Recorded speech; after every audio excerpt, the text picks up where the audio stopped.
Germany got humiliated on live television in 2004, and the embarrassment was so brutal it accidentally rewrote the rules of modern football forever. Here's what nobody tells you.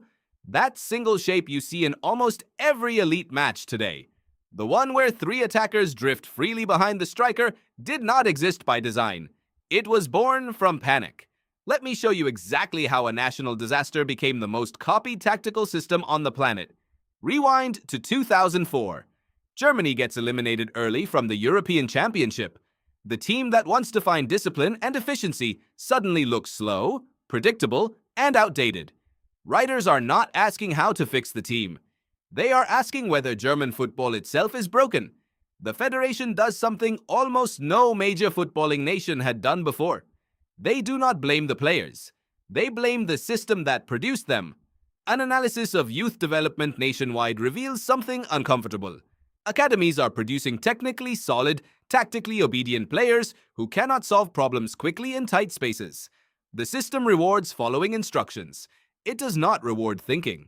So they rebuild everything. Hundreds of millions get poured into youth academies. Coaching education gets overhauled. And at the center of the new philosophy sits one radical question. What happens if you remove the traditional winger and the classic number 10, and instead place three attackers in a band just behind the striker, completely free to swap positions at will? This is the question that creates the 4-2-3-1. Old systems boxed players into fixed roles. The new shape shatters those boundaries, creating triangles everywhere on the pitch. Triangles mean passing options. Passing options mean control. Sports scientist Daniel Memmert, who studies decision-making in football, finds elite creative players are defined less by raw skill and more by how many passing lanes they can see at once. The 4-2-3-1 trains exactly that instinct. A formation alone changes nothing, though. Germany's youth revolution fills it with a new kind of player. Technical, adaptable, calm under pressure. Mesut Ozil, Thomas Müller, Toni Kroos do not appear by accident. By 2010, the world notices as Germany reaches a World Cup semifinal built on fluid attacking interchange. Then comes 2014, the moment this formation burns itself permanently into football history. Brazil, the host nation, walks into a semifinal carrying the weight of an entire continent. What follows gets remembered as a collapse. Statisticians call it something else, a demonstration.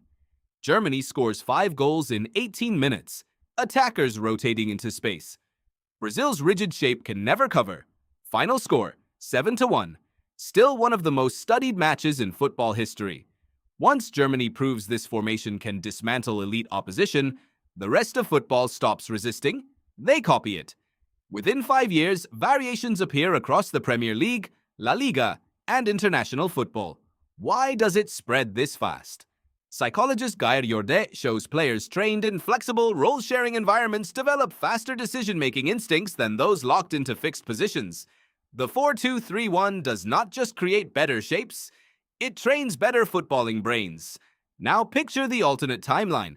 If Germany had stayed loyal to their old system, there is likely no 2010 semifinal run, no blueprint for fluid German football, no proof that flexible systems outclass rigid ones. Brazil's 2014 humiliation might never happen in that form. And without that shockwave reaching every federation on earth, does Pep Guardiola's positional revolution at Manchester City unfold the same way? Tactical evolution happens when someone proves a new idea works under maximum pressure, on the biggest stage that exists. Germany's 2004 humiliation becomes the most productive failure in modern football history. Every time you watch attacking players drift fluidly between channels, swapping positions without confusion, you are watching the long shadow of a country that refused to accept its own decline. So the next time you watch a football match, notice the shape. Notice how natural it looks, as if it always existed this way. It did not.